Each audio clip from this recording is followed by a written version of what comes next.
you've chosen to join your evening with us. So, and what we'll do is we'll get started.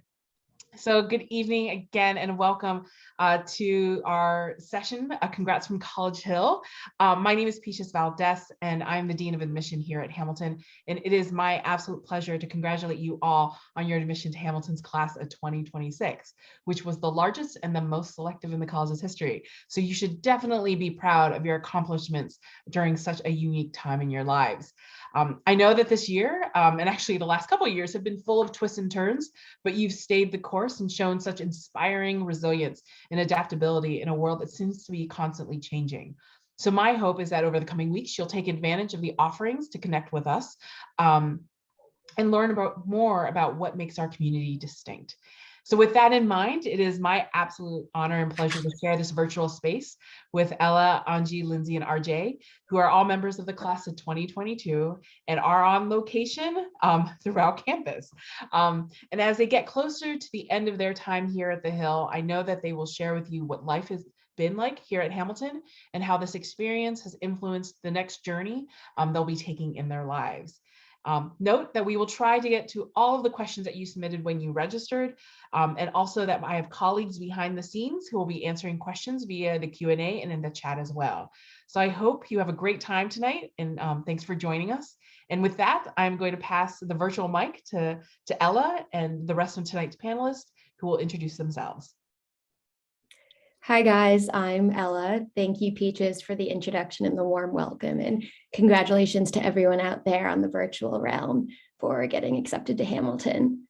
We'll start out with some brief introductions. I'll go first. We'll do our name, hometown, major, and the activities we're involved in on campus. So I'm Ella, as I said. I'm from Reading, Connecticut.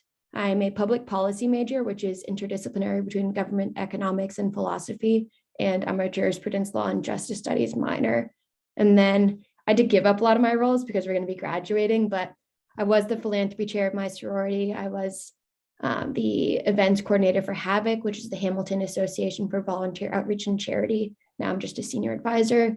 I'm a January orientation leader and a regular orientation leader for Adirondack Adventure. I'm a fellow, I'm a tour guide. I was the president of Women's Club Soccer for 2.5 years.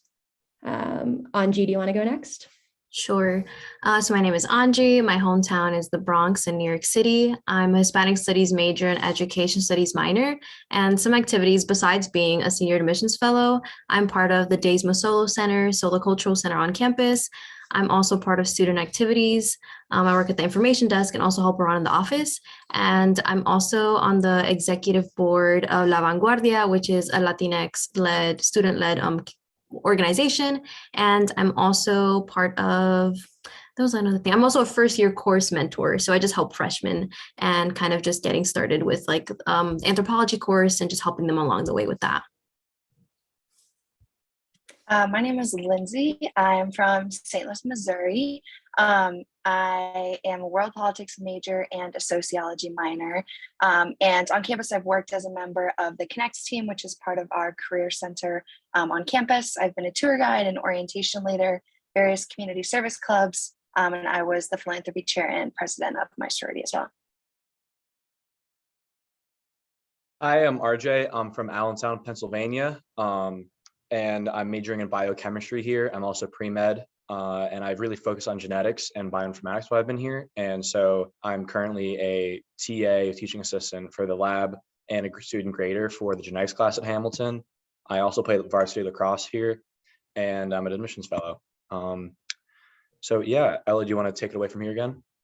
Yeah, thank you everyone for your introductions. And thank you to everyone else out there for submitting your questions thus far. We've got a ton, but if you think of any throughout this session, feel free to use the Q&A and we'll try to hit them as Peaches said, but if we don't, feel free to email admission@hamilton.edu. And there are also officers in the chat helping out as well. So we have a couple different sections for questions. We're going to hit academics, extracurriculars, advising, the first year transition, and then we have some miscellaneous ones at the end. To start out, RJ, do you want to take this one? How did you approach the open curriculum? How and when will first years pick classes? Yeah, when I came in at Hamilton, I thought I was going to be an engineer. I was going to do the 3-2 program with Columbia that we had, and then I realized I didn't like physics. And so I pivoted to take biology and then wanted to try and go to become an astrobiologist. Deep in the process of making my own major. And then I tried, to go to a clinic and shadow that summer after freshman year. And I really liked medicine. And so I became pre-med my sophomore year. And so I really just kind of took it in stride and used it to explore my options. And I really give it a lot of credit because at any other school, if I would have started off as a pre-med, like sophomore year, I would have been a year behind. But because of the open curriculum at Hamilton, I could use the class I took my freshman year in like a fluid manner and apply them to whatever major I wanted to, whether that be biochem, chem, biology, count them for pre-med classes. And so the open curriculum allowed a lot of flexibility for me to count those classes towards pre-med so I didn't fall back behind in a year in my curriculum. So that's when I've approached it. And first years pick their classes, I believe in late in the summer, but I started to you can look up the course catalog before that and get an idea. I typically gravitated mostly towards the 100 classes and things I was interested in. So like my freshman fall, I took bio, psych, physics, and English. And then I just kind of spread out and kept taking the classes I found most interesting, which ended up to be bio and chem. That's why I'm a biochem major. So yeah. Anyone else want to answer that? Sure. Or I don't know if Lindsay, were you about to say something? I can't tell. You can go first. Okay. Yeah. So I kind of similarly, like I really thought I was going to come in and start doing like pre-med stuff, but then that definitely didn't happen because I'm a Hispanic studies major. So like a complete turn, but I think it was nice to, especially as a freshman coming in, like not really knowing what I wanted to do and kind of still want to figure stuff out. Like it was nice to have the open curriculum where I could just take like classes that I've never taken before. So my first semester, I think I took chemistry, calculus 2. I took a German cinema class, which I think ended up being like one of my favorite classes, at least one of the most memorable for me. And then I also took a disability studies course, which was just offered for that year. But even just like taking those courses, even though I definitely did not stick to like anything pre-med at all, but it was so nice to have that experience and kind of just like figure out like, this isn't what I want to do, or this is what I liked with like German cinema and like the disability studies course, even though, I mean, that's not anything Hispanic studies related, like looking back at it now, but still just having the opportunity to really just come in and just like explore and just discover what I really like. And obviously that led me to Hispanic studies, like probably like my second semester freshman year is when I took my first Hispanic studies class. And then I just knew that was what I really liked. So again, like emphasizing the idea of just like open curriculum and being able to just, take different classes and really get the chance to explore new things and things you might have never like thought that you would do. Yeah. And I was just going to quickly add, like your academic interests don't necessarily always reflect what you're passionate about outside the classroom. And I think that's something that's really unique about Hamilton. Like I was able to take a photography course and that counted towards, my course credits, but it's something that I was really passionate about at the time. And I think that like that is something really unique about Hamilton. Yeah, thank you guys. The open curriculum just really allows you to study what you love. And I think it's what makes Hamilton such an enriching academic place. Lindsay, do you want to take this one? How would you describe the academic atmosphere? Essentially, are students more competitive or are they kind of collaborative? Yeah, absolutely. And I this was a question that I really kept kind of like on the top of my list of questions when I was looking at colleges, just because my high school environment was more on the competitive side. And I think that I was really looking for a place that was much more collaborative. And I think like for me, the reason why I was looking for that was just because I performed better when I was in a more collaborative space. And that kind of looks like, everyone is willing to share their notes from class if you miss a day, or you want to study together, or you want to share your notes. And I think at Hamilton, I've really found that. And I think the way that I describe that to like incoming students or prospective students or anything like that is Hamilton is really a place where people want to bring each other up around them. And so that's, I think, both inside and outside of the classroom, but people just really want to see each other succeed here. And I think that can be seen through your freshman to your senior year. And now, people in our grade are getting jobs and you see people like helping them get those jobs and congratulating them. And I think that is really characteristic of Hamilton. Something I also want to add really quickly is like there's classes that I've taken where students kind of create like a little group me, like a group chat thing. And then we all like sometimes obviously we ask questions about like the upcoming work or when our assignments due, and we can all help each other in that way. But also it's like a great place to like send like memes or something about a class that we're taking. And it's like little things like that where I'm like, I definitely enjoy having more of that like experience where students are really engaging with the topic, but also finding a way to like, as a group, as a collective, like how can we make things more interesting, but also staying engaged engaged in the classwork, but also like just as students in like a class, like how do we maintain also that like, that little like bond or something, and just like also kind of talking to each other as we're like studying something or something like that. Yeah, I'll say something really quickly too. As a pre-med, the pre-med community is notorious for being very, very cutthroat at most places. And one of the reasons why I was very grateful to become pre-med here is because people here are very supportive. I mean, there is competitive and everyone's very academically driven here, but that doesn't take away from the ability to support one another.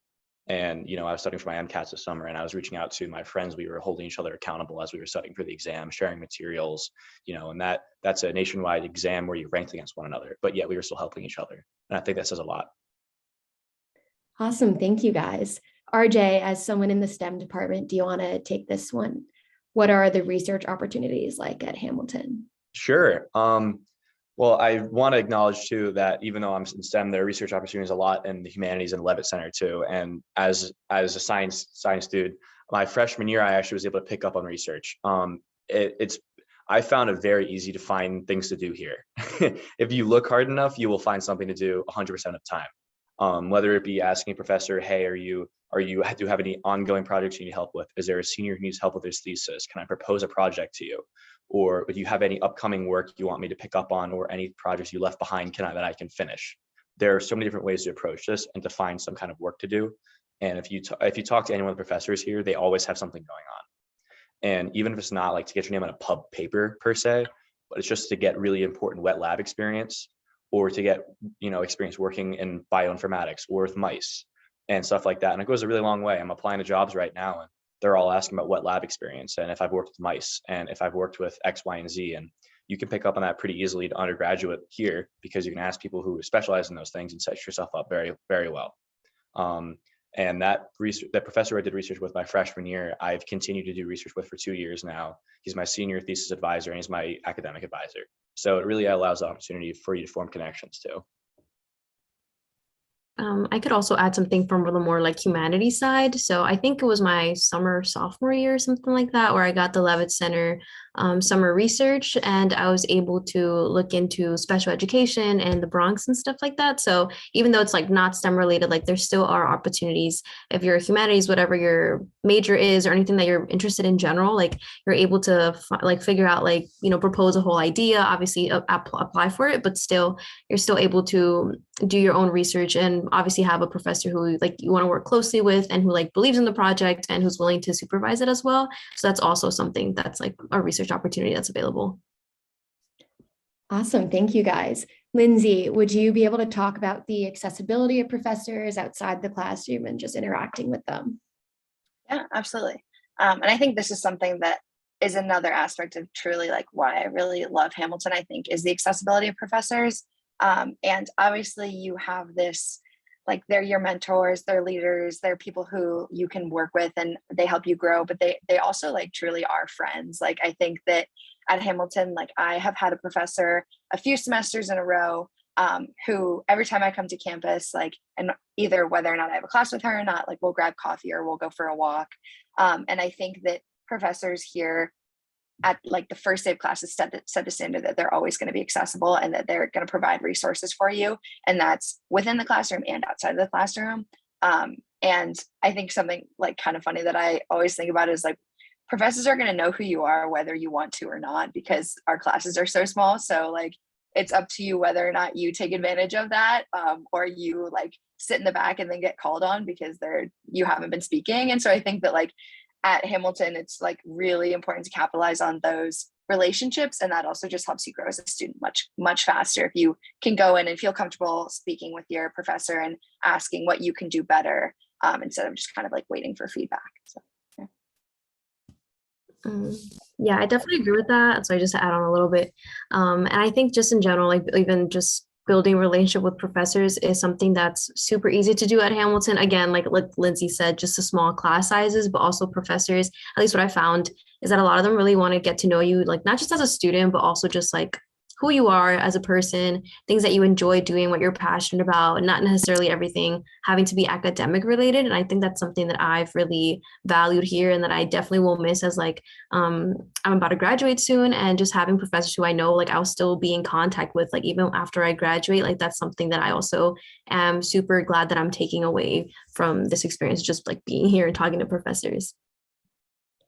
Thank you, guys. Anji and RJ, you both touched upon a little bit the process for choosing your major. So Lindsay, I was wondering if you could talk to us a little bit about how you found yours. Yeah, absolutely. And so I kind of started out thinking that I was going to be a neuroscience major, and now I am a world politics major, which is a very different course of action. And I kind of just liked my biology class senior year of high school, and I figured that I would kind of continue on that path. And for me, I came in taking like bio, calc, French, and English because I didn't really know what I wanted to do. And those are the classes I had been taking in high school. And it was when I took my first government comparative politics class. It was not until my sophomore year also, kind of like Anji was saying. And it was basically you read current events and then you read theoretical literature and you talk about how they connect. And then you just have a class conversation about it, which that was the first class that I really felt like super excited to go home and do the work for.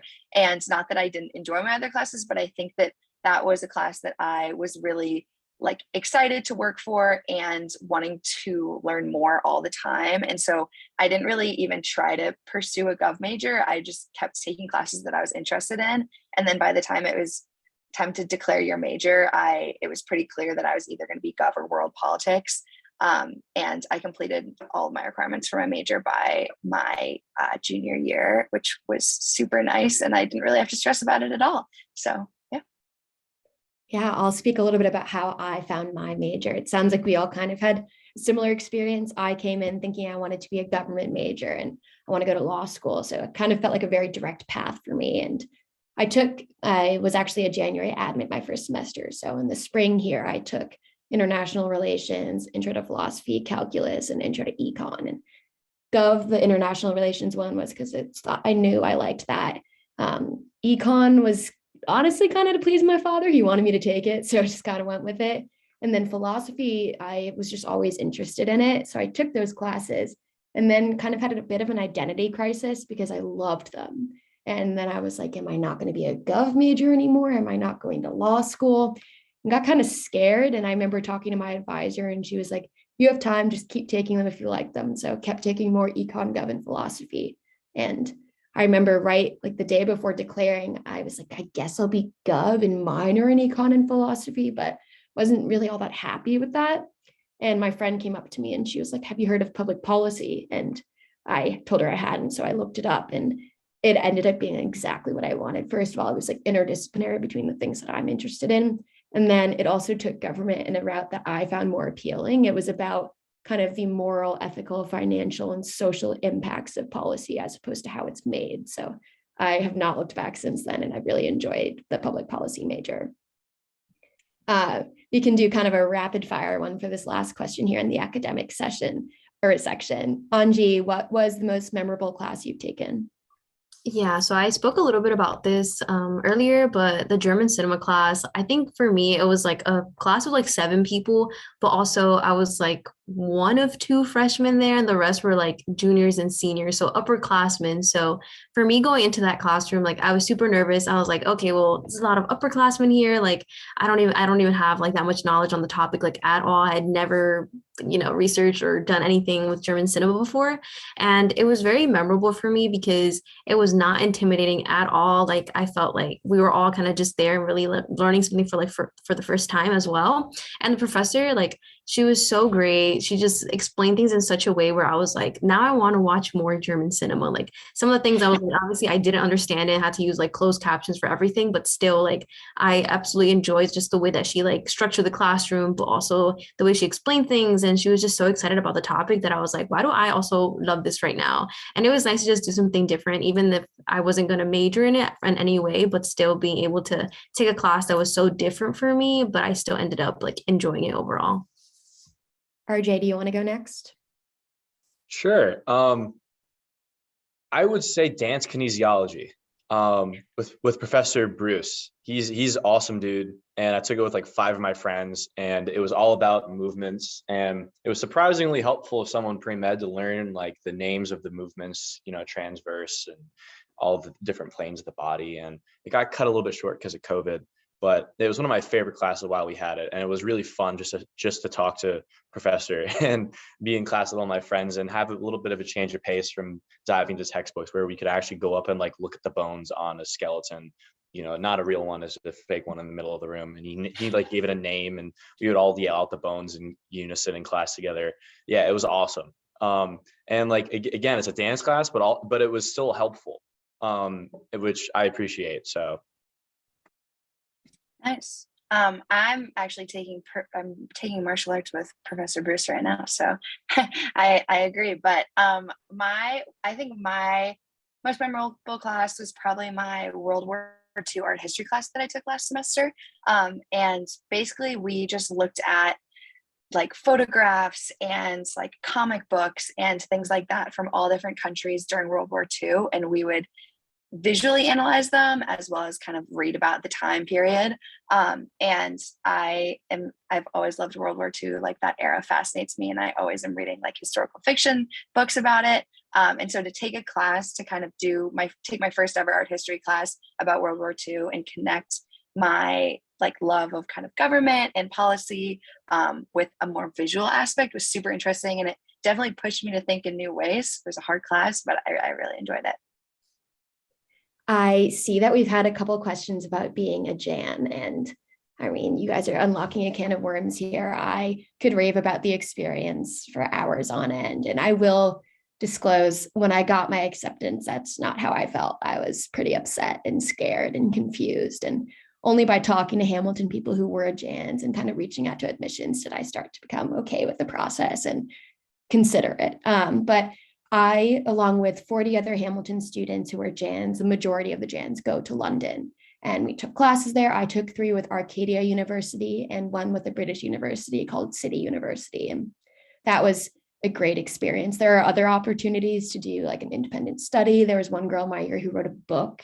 One person went to Morocco. People go to Thailand. So it's pretty open, but I wanted to make sure that I was graduating on time, had all of my credits, and would know some Hamilton people before coming in the spring. So I chose the London experience, and it was fantastic. I mean, I got to take these courses that set us out into the city of London and just get this really hands-on experience that is a little different from kind of the rural nature of Hamilton. So I really liked being in the city. And I mean, especially looking back now with COVID, I'm one of around 50 people our year who got to go abroad because it was canceled for pretty much everyone else. So in that sense, I consider myself to be even more lucky. And I don't think it hindered my ability to be here. People were really excited to meet us when we got back and hear about our stories, which I remember we all thought was ironic because we were really excited to hear about their time at Hamilton. So it was kind of like just immediately feeling welcomed and people wanting to talk to us and people saying like, oh, come sit with us for lunch. And I mean, it just goes to show like the friendly nature of Hamilton's campus. So I also want to add that we have a hangout tomorrow about being a January admit. So if you have any future questions, save those for then, or you can contact us individually later on. We'll now move on to extracurriculars and campus life. Anji, do you want to talk about how first year housing is decided and whether all students have roommates or not? Yeah, so in your first year, everyone is with a roommate, but there's like a survey that you can take beforehand and you kind of list out your preferences. I think some of the questions I remember is like, would you rather be like in a double in a room with like 3 people or in a quad, so like 4 people to a room, and you could note your preferences. It's not guaranteed that you'll get what you prefer, but they still kind of want to see like, what students are like and try to pair them up that way. And I think there's also questions like, do you prefer like a quiet space or just in general, just to see like also like what residence hall to place people in and stuff like that. So those are like little things that I remember about the process. And so I think it's basically mostly a survey. And I think people handpick like roommates, if I'm correct about like residential life, also like having to like actually, which I think is something that's nice because it is very like personalized and it's not really like anything randomized in like a computer system or something. But if I'm wrong about that, someone can definitely correct me. But I think that's pretty much. I wanted to chime in. That was something that completely like baffled me when I learned that about when I was training to be a tour guide. There are people in the housing department, I think specifically Ashley Place and Tanith Sherman, who print out every single housing questionnaire. So for our class, I think it was like 482 questionnaires, and they do manually pair them. And that to me just shows kind of like the level of dedication that Hamilton faculty and administration are willing to have to make sure that we have kind of the best experience possible. Lindsay, do you want to talk really quickly about kind of your housing first year and how that worked? Yeah, totally. I remember taking the questionnaire and being super excited that there were so many in-depth questions. I remember it actually taking me like probably 15 to 20 minutes, which is a lot of questions to go through. But I ended up in a dorm called North, which is, I ended up in a triple. And I think that it was like all my best friends that I ended up finding and making were all in North. And like, I'm living in a suite with 5 other girls right now. And I'm pretty sure all but one was in North my freshman year. And I think that like for me, it was really nice to just be placed into a location with people that I lived really well with. And then also in a space that I was really able to meet a lot of people that I connected with very quickly. And I think something about the housing like questionnaire is that it really is meant to pair you with someone who you can live very compatibly with. It isn't necessarily going to be your best friend, but you're going to live well with them for the whole year, which I think is super important. And like helps make the year go really smoothly and meet new people that you might not have originally. And then you all kind of branch out from there and then bring that cohort of friends back together, which is nice. I see we have a question from, never mind. RJ, can you talk about the food options on campus, and specifically for those that have dietary restrictions or needs? Is that kind of okay and possible for students here? Yeah, I visited a lot of small colleges, and one thing that really attracted me was the food options. I eat a lot and I like diversity in my food. And so we have the Howard Diner that now serves sushi too, which I actually eat like 3 times a week. And it's great because I could just grab it and throw it in my refrigerator for later too. Commons, late night Commons, Pub, and McEwen.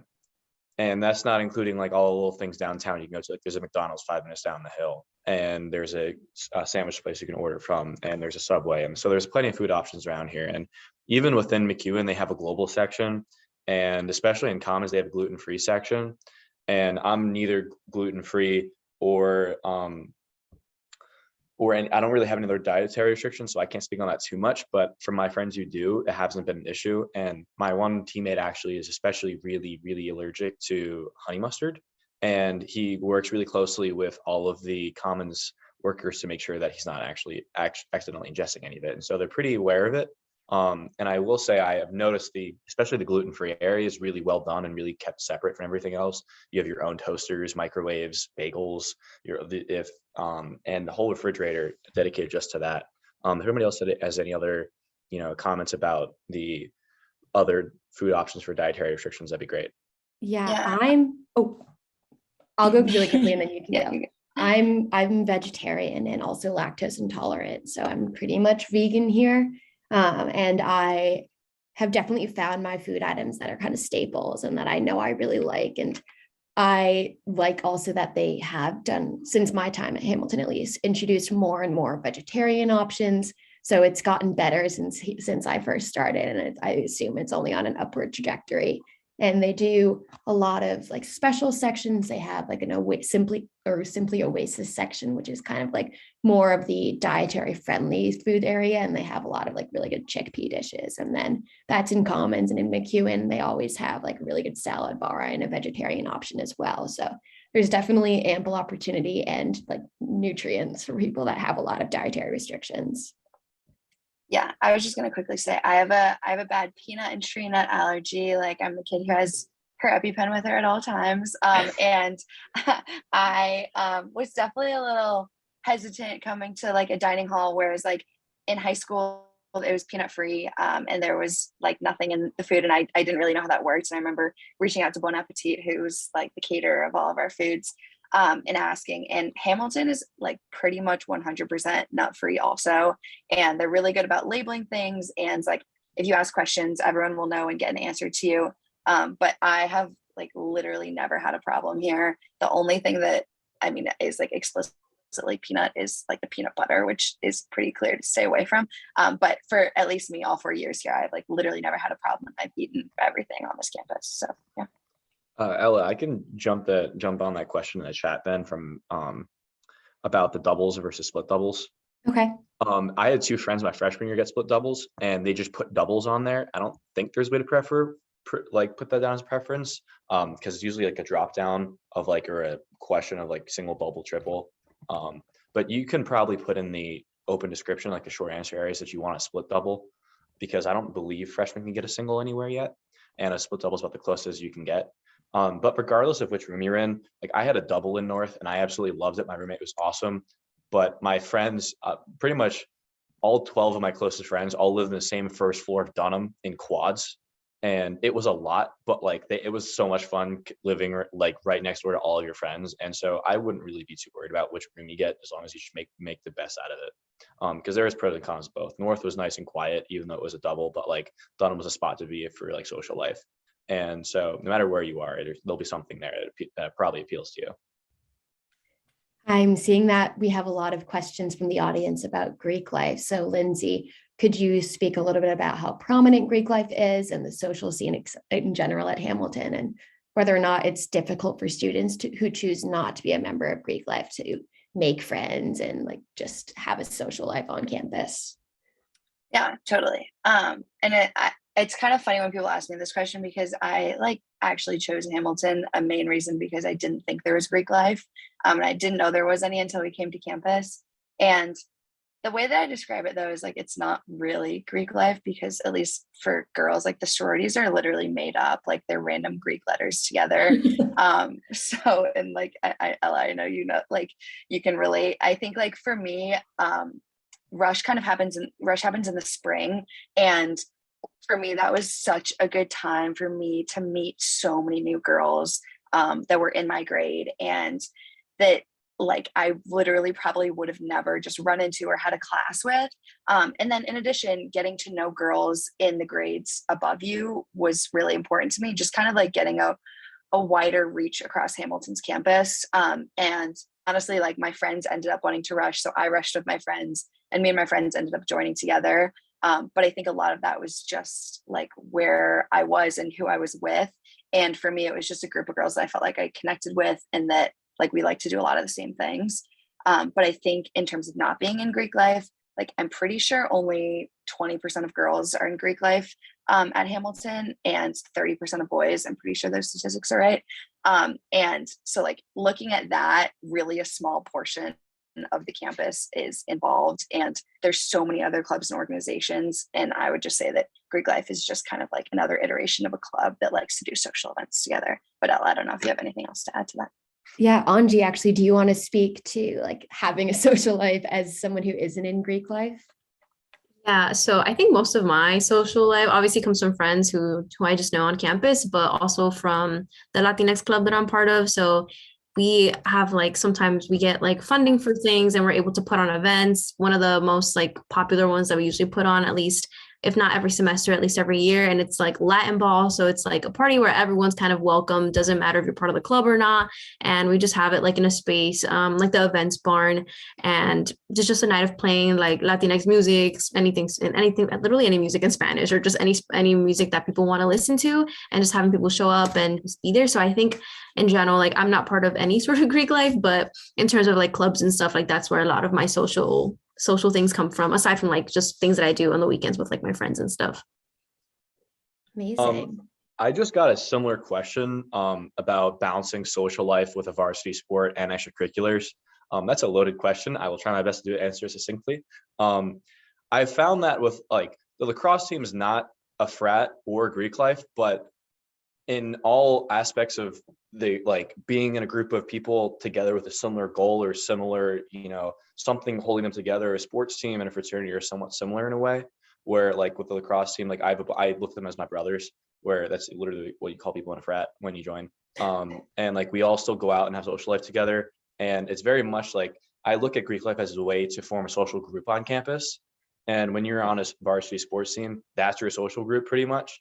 you can branch out as I've done over the years. It's not hard to do so. It's not looked down to do that. But in a very similar vein, like at a small school, it's helpful to have a social group of some kind. And mine just happens to be lacrosse instead of Greek life. And you can rush and do both. I know plenty of people who do. A lot of football teams on DU, for example, a lot of baseball guys are on SIU, a lot of soccer guys are on AD. There's no lacrosse affiliated frat because we just kind of do our own thing. But yeah, and balancing, so social life is kind of integrated with my sport because I spend so much time with them. And then extracurriculars outside of that. So it's difficult. It's not easy, but I don't think that's easy to do anywhere. And I think it's easiest to do at Hamilton because, I was talking to Jack. I literally got out of lacrosse practice at 6:37 p.m. today and did a 5-minute shower and ran over here and grabbed a snack from the room. And I'm here on this panel. And people are very willing to work with you and work around your commitments. And I'm here as a varsity athlete, but I am a student athlete and academics always come first. And I've never had an issue with that. I have a job interview Monday that I'm missing practice for. My coach was like, absolutely, that's future. That's the big deal. You go do that and you go kill that and you miss practice. It's fine. Don't worry about it. And in the reverse case where I've had to miss a class because of an away game or we leave at 1 p.m. we go up to Maine sometimes. And, the professors are very understanding about that and they know the commitment and they know I'm still gonna get the work done as long as I can just get it through, Zoom, I've recorded lectures, stuff like that. And so the balance between academics and extracurriculars, whether that be lacrosse or other things, it's very manageable because people know how much you do in a day and respect that. Great. We'll segue over to the next question. Lindsay, if you could take it, and then Anji maybe chime in a little bit afterwards. Could you guys discuss kind of the diversity that you've been exposed to on campus and what you've seen with the college's commitment to equity and inclusion, like movements, and just kind of how that works at our school? Yeah, I can start, I guess, based off of, I think we, especially being a part of admissions, I think we talk a lot about diversity a lot as something that this is a goal of Hamilton to include and expand and have a lot of productive conversations. And I think at Hamilton, the mindsets of the people that come here, number one, it is a liberal arts school. And I think that because of that, the classes we're taking really integrates bringing in different perspectives and hearing everyone's different perspectives. And I think that having that first aspect in the classroom and starting out about understanding about different cultures and different people's identities and just experiences in general. I'm taking an ESOL class right now, which is I go into Utica and I tutor, and we're reading articles about immigrants who have come into Utica and their experiences. And I think that is super great that Hamilton is bringing that into the academic environment. And then outside of the classroom, I know there's all kinds of identity groups on campus that Anji, I'm sure you can expand on more personally about this, but I think there are a lot of cohorts on campus for people to find their identity groups. And then on top of that, everyone is really willing to get to know everyone on this campus. But Anji, yeah, I'm sure you can speak a little bit more to identity groups. Yeah, so as I mentioned before, being part of La Vanguardia, I am from New York City, so I definitely am around Latinos all the time, but it was really different to be in a space like Hamilton where I was meeting Latinos from different states in the United States, and I have never been exposed to something like that. So even I'm Mexican American, but even in the club that I'm part of, meeting other Mexican Americans from Texas or California, it's really nice to be able to have those experiences where I'm just okay, we're both Mexican American, but in so many different ways, just different cultural things that really change. And then it's always nice to talk about those things as well.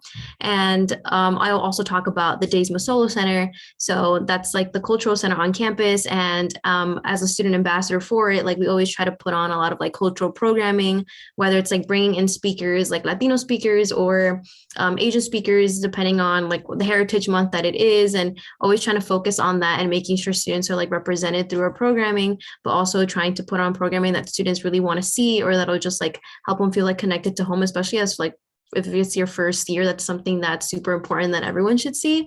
So I think in different ways that, Hamilton definitely does emphasize diversity and inclusion, but also on admissions, as every single year so far that I've seen, the percentage of diverse students increases. And I think that's also kind of a commitment and showing that the college is really moving towards trying to get more diverse students on this campus.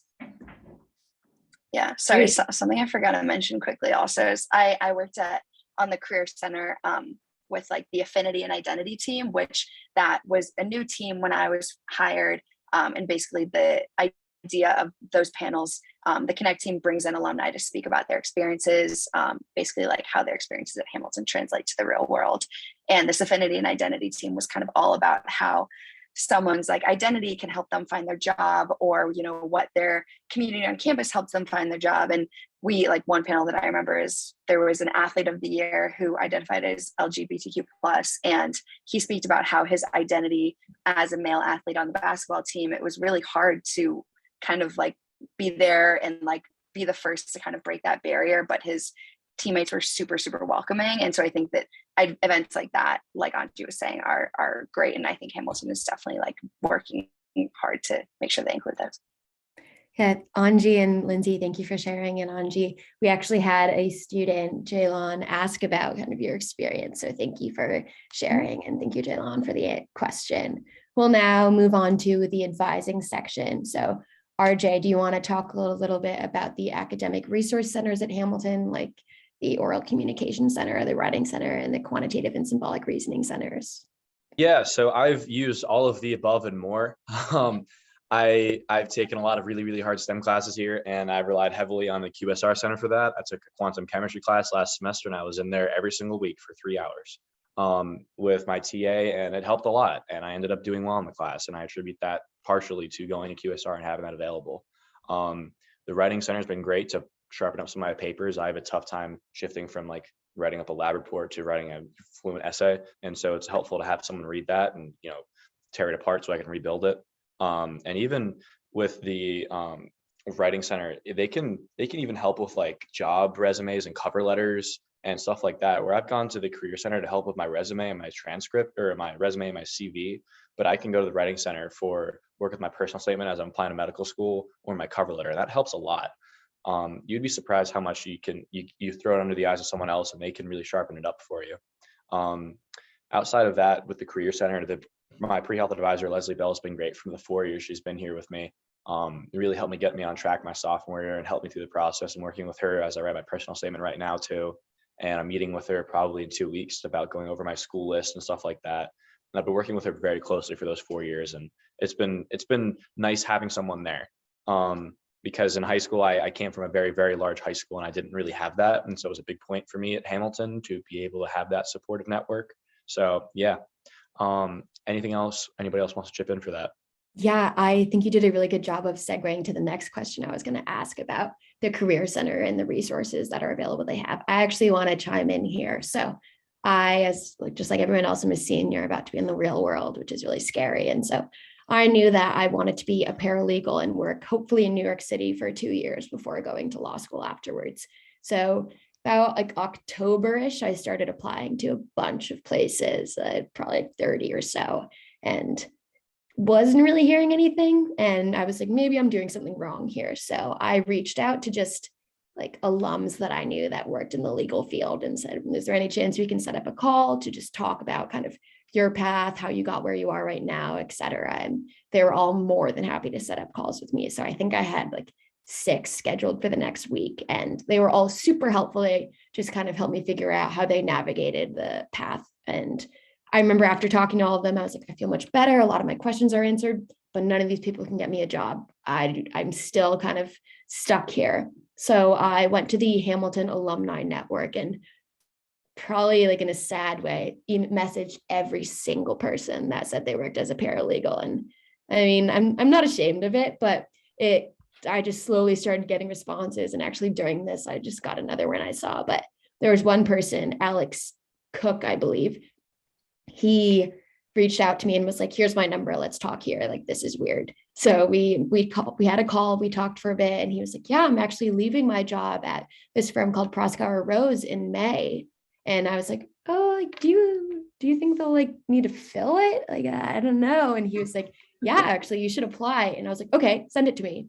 So I applied, and at this point I'd probably applied to like 50 firms. And unfortunately, it's just like the nature of the beast. You get ghosted by a lot of them.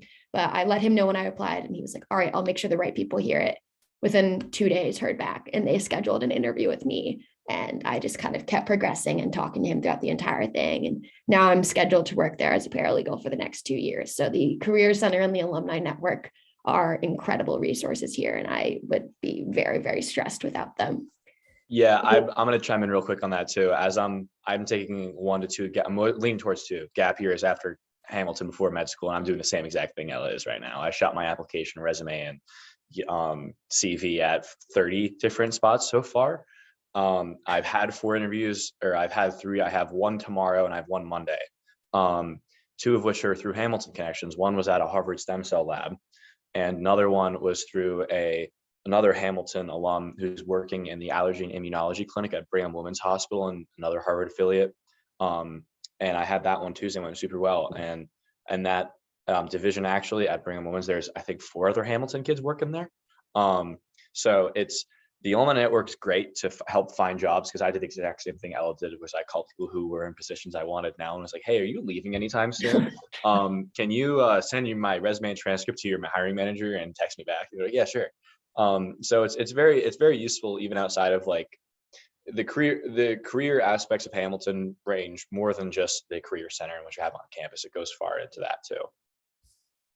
Amazing. So we have a question that we got from Quilin. As a senior, have you guys decided your career path and what we want to do after graduation?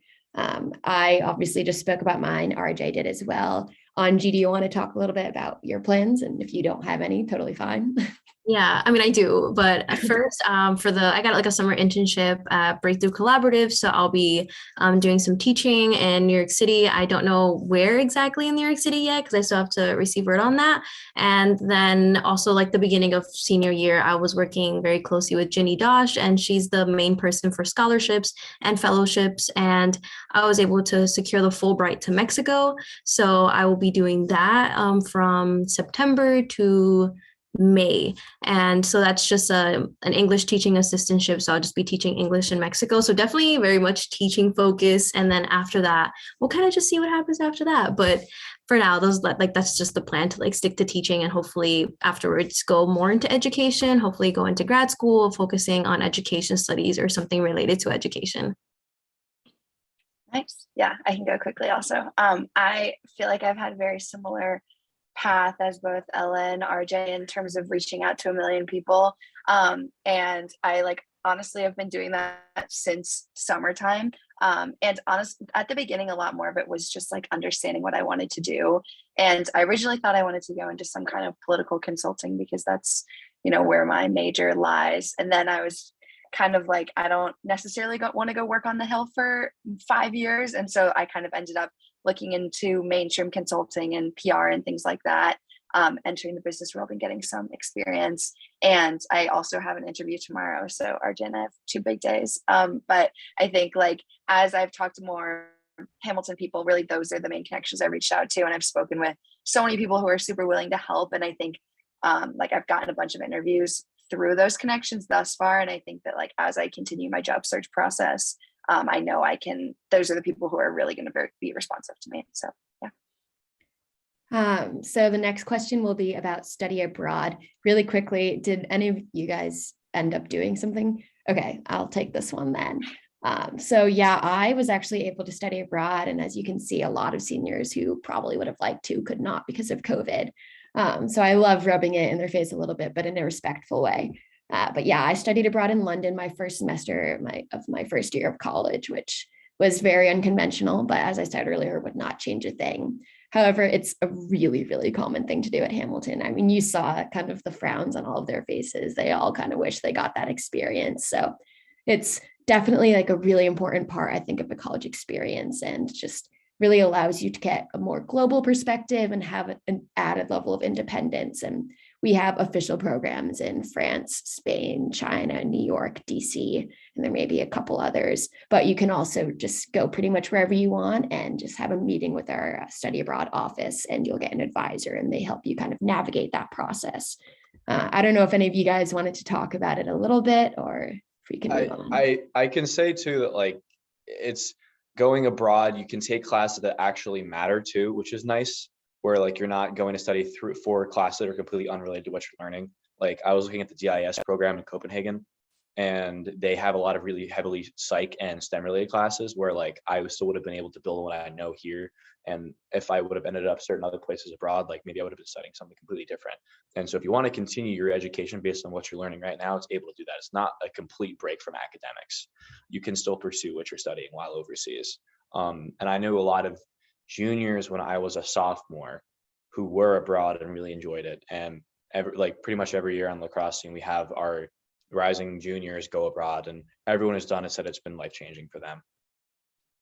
Amazing. So the next, we're going to move on to the first year transition questions. Lindsay, I'll have you speak about this one and then Anji follow up. Lindsay, as an orientation leader, what does orientation look like? Yeah, totally. So Hamilton does orientation a little differently. And it's basically that as a first year student, with that housing survey that you're sent, you're also sent an orientation survey.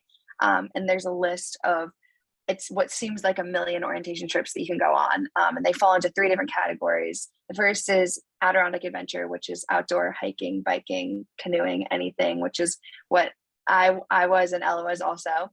And then there's Exploration Adventure, which is exploring something new. So I think there was like a beekeeping one, a yoga one, baseball, just anything that's a new talent. And then there's also Outreach Adventure, which is community service. So those 3 pillars kind of cover like anything you might be wanting to explore. And basically how it works is you come on campus, you move in, you say goodbye to your parents, and then you have a day on campus and you basically just like meet these 12 new people and you go off for 5 days, like in my case, in the woods, and just get super, super close to these people. My freshman year, there was only 5 people on my trip. I know it can be up to 12. But basically this group kind of becomes like your little cohort, your family, right when you get to school. And I led a canoeing trip, and then my other summer was like during COVID, so we were on campus, but now we're back to like going out into the wilderness. And I have absolutely loved being part of our orientation programs. I also led hiking trips this past summer. Like that's something I'm super passionate about. And I think the connections that you can make when you're outside are just kind of unlike any other. And even though there's different kind of flavors of these orientation trips, they all achieve the same thing as getting close to people and opening up and having a group that you really feel safe with as you're coming into Hamilton. And then you'll have all these new friends. And as you're meeting new people, you introduce your orientation friends. And I have so many friends, and like myself included, that we can like joke about, oh yeah, those people were on my orientation trip, and now like look how far we've come since then. So yeah. Anji, really quickly for the last question in this section, how did you adjust to moving away from home, and did you connect with making other friends? How exactly did you do that? What resources were there, and what recommendations would you have for somebody that's entering Hamilton?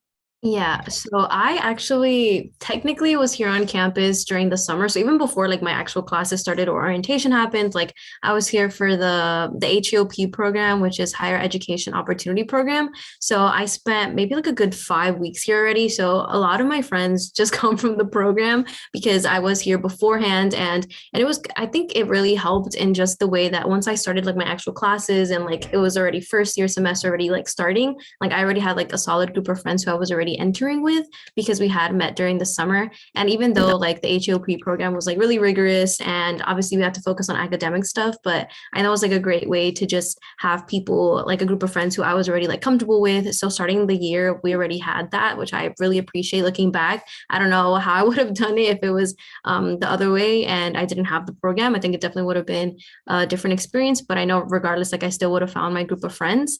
And I think that's pretty much what I did, like in terms of trying to make new friends and in terms of like leaving home. Obviously, that's like a really hard thing to do. I mean, I'm from the Bronx and it's only like maybe like 4.5 hours away, but still like it was a different environment and all those things. But I definitely think having like people who are also experiencing the exact same thing, like it makes such a difference when everyone's like willing to make friends, everyone's willing to be friendly and talk to people because everyone's in the same boat and everyone's just trying to find their group of friends. So that's just like a little bit of like my personal experience with that. Yeah, I want to speak to that a little bit as a January admit. I was definitely terrified about coming back, and everyone of having had a semester to make friends, and me just being the weird Jan coming in and like nobody wanted to be my friend because they already had a group. So it was definitely was something that was on my mind. But I remember pretty instantaneously just awkwardly going up to people and being like, oh, hey, I'm Ella. Like, I think we have class together. And then we'd get lunch and they'd be like, I saw your Instagram post. You were in Italy and Amsterdam. And I'd be like, no, I want to hear about Waka Flocka when he came. And they were like, no, Ella, you simply can't compare those. Like, you had a much cooler semester. So people at Hamilton are just some of the most like welcoming, kind, compassionate people I've ever met. Like, I think they're an entirely different breed.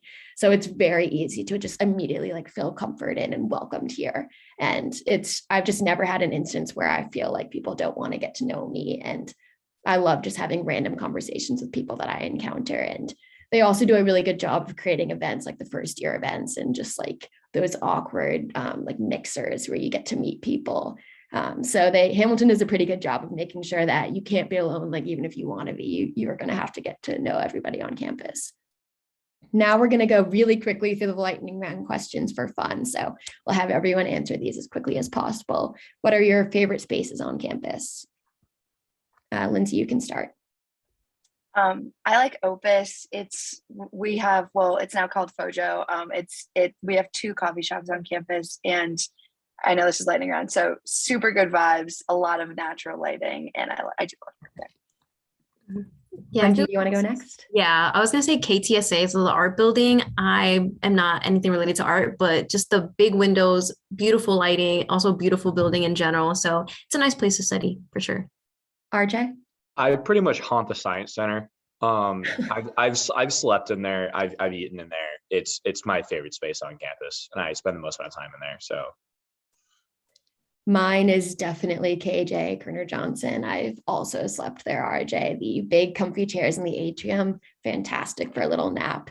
And it's got the perfect balance of like a social atmosphere in the atrium and then like the grind spots when you go farther back. So I love it for both reasons.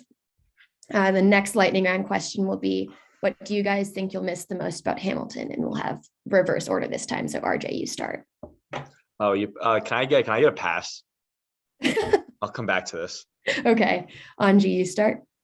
Yeah, I think it's definitely the people. It has to come down to like my friends as well. Like, we all live in like so many different states. So realistically, we probably won't see each other unless we like plan something. So I think that's definitely what I'm going to miss the most.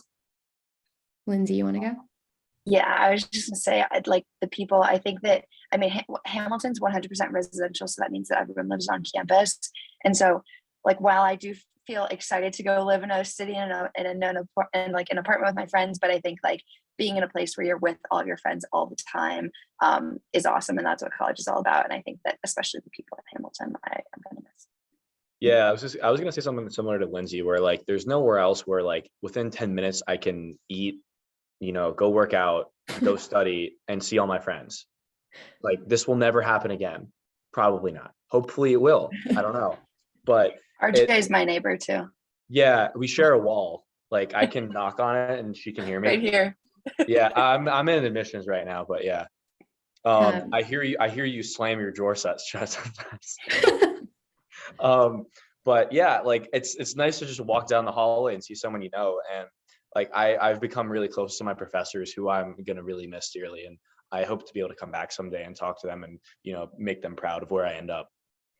Yeah, just to kind of finish up that question, I unfortunately don't have an original answer. Also, the people. This kind of leads into the last question I have for everyone, which is, what made you realize that Hamilton was the right place to be?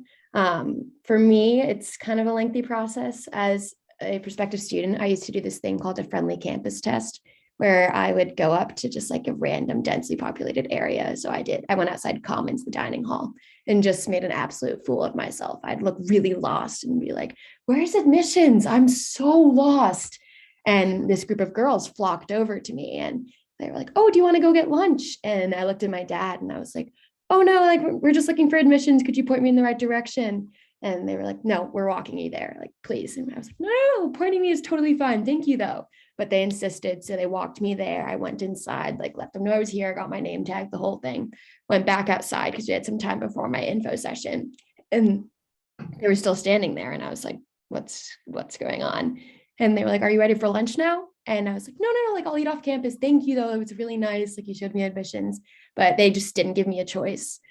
So I kind of went and ate lunch with them, and they were just introducing me to people that were walking by being like, oh, this is Ella. She's like a junior in high school, and answering all my questions. And ultimately, I was just like blown away by how friendly and compassionate the Hamilton people were. And this measly junior, I like was not sure whether I wanted to talk to me, let alone eat with me and be seen with me. So I really just, the people were kind of ultimately what showed me like, this is a community I want to be a part of.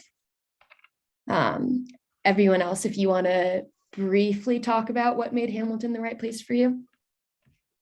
Yeah. Oh no, you can go, RJ. Are you sure? Okay. Yeah, I for me, it was like, as a varsity athlete, something I didn't want was to be put on a pedestal. And when I came here, I was talking to the athletes, and everyone had an academic interest they were passionate about on top of their sport. And to me, that's really stood out to me, because some other places where I had talked to wasn't like that, where, kids came to school to play their sport. But here I was having intelligent conversation with the lacrosse, football, and basketball boys in pub as a junior in high school. And that really stood out to me. And the fact that you can be a varsity athlete here, but academics are still prioritized, says a lot about the students. And to me, that was what sold me. I was talking to a senior about like medicine and physics, and how I was in aerospace engineering as a junior in high school, and we were talking about like the equations, and I'm like, this is awesome. Like I love being able to talk to people like that, and then also go play lacrosse with them in 20 minutes. Like, to me, that's great, and it shows how diverse and how interesting everybody is here. Anji, do you want to go next? Yeah, so I think the moment that really sold it for me was during my junior year. Like, I visited campus and I was paired up with a student who hosted me in her room, and just had that experience with like a student, and she was like super kind. She was introducing me to all her friends, and obviously had me over for dinner and stuff like that. And I was still like just a junior in high school. And so it was just that experience of like having her like as a college student already treating me as if I was a college student, and just really wanting to know more about me, and really wanting me to also like integrate me into her friend group and stuff. I think that was just like a great experience, and a first step into like Hamilton. And she was just super kind, and really funny story, but we ended up being in like the same room. So the room that she was in her freshman year was the room that I ended up being in my freshman year as well. Just like super random, and we still keep in contact today. So it's like things like that where it's like a little coincidence, but also like, you make like great friendships from that. Lindsay, do you want to wrap up? Yeah, I can go rapid fire. I would also agree with, I think the people, I came in as an athlete as well. I was on the track team. But I think before I came to Hamilton, what I realized on my campus visits was just truly how engaged everyone is on campus. And that's both inside the classroom and outside the classroom. Like, you would ask any one person, and I mean, look at the people in this chat, like all the things that we're engaged in. You can look around and everyone you see has like 4+ engagements on campus, off campus, like with academics, with professors. And I think that like this is a place where people really push each other to have these engagements and to really like try their hardest and make sure they're pushing themselves all the time. And that was a community that I really wanted to be a part of. So amazing. Thank you guys for sharing your stories. Unfortunately, I know we ran over a little bit. I'm really sorry, but that's all the time we have today. But thank you to everyone for spending your time with us tonight. We really appreciate it. And we hope that you've been able to learn a little bit more about the Hamilton community and just our campus and school in general. If we were unable to answer any of your questions, feel free to contact the admissions office at admission@hamilton.edu. That's our email address. And if you would like to follow up with any of the panelists or myself specifically, feel free to find our contact information on the admission webpage. It should just be with our name and a little bit of a bio. And this is our first Hamilton Hangout, and we have many more to come. So please stay tuned and visit the hamilton.edu/explore webpage for more information. And I hope you all have a wonderful rest of your night, and we hope to see you on the Hill.